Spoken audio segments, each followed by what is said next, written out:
Now with Diffie Hellman, it's an asymmetric algorithm, so each user has their own private and public key.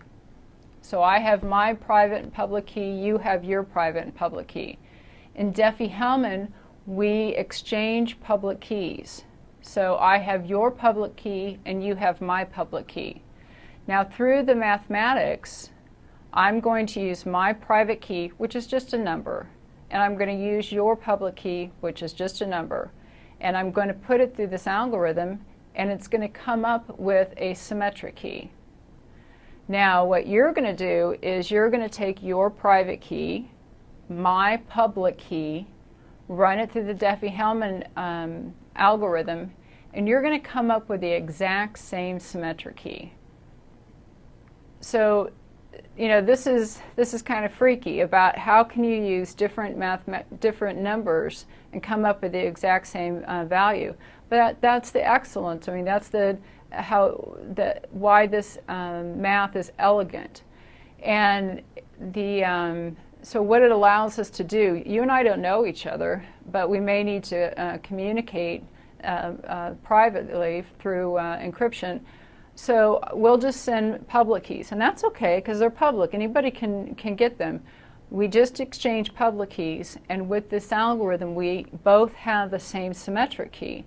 So that means you can use your symmetric key to encrypt a message sent to me and send it over, and I have the necessary symmetric key to decrypt the message, and vice versa.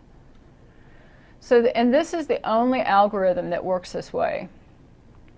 All the other asymmetric algorithms work the way that I just talked about, of encrypting that symmetric key and sending it over with the message. Diffie Hellman is the only one that has one symmetric key that is created on two different systems. With the other asymmetric key, there's one symmetric key that encrypts the message that has to be encrypted and sent over the receiver. Now, Diffie Hellman is based on calculating discrete logarithms in a finite field. We're certainly not going to go through that because I don't remember it from college. But it is something that you need to know. You'll need to know the type of mathematics that the different asymmetric algorithms use. So Diffie Hellman uses discrete logarithms in a finite field. Now, Diffie Hellman is also vulnerable to man-in-the-middle attacks. And the reason that it's vulnerable to this is if I send you my public key, how do you know it's my public key? What if it was somebody else's public key? You don't know because we don't have any type of pre-authentication. If we did some type of pre-authentication and I prove who I am, and then I send my public key over to you, then you'll know that's my public key. But that's not how Diffie Hellman works. We both exchange our public keys, and we don't know necessarily that it's really that person's public key. So that's how it's vulnerable to a man-in-the-middle attack. Now, does that mean that every time this algorithm is used, this flaw or this vulnerability is there? No.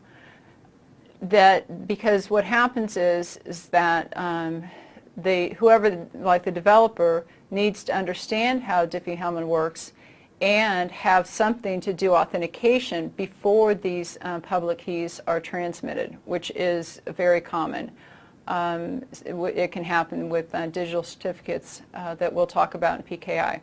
So it's vulnerable to a man-in-the-middle attack, but it doesn't mean wherever it's used that protocol or that application is vulnerable. But if the developer does not understand how Diffie Hellman works and they don't put a compensating security mechanism in place, then it could be vulnerable to a man-in-the-middle attack.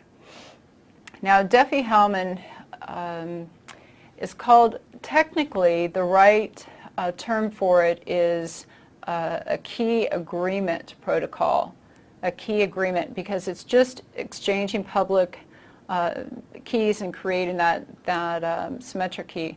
It doesn't do any, it doesn't itself do any data encryption, and it can't provide the service of creating digital signatures. It could just do key agreement protocol.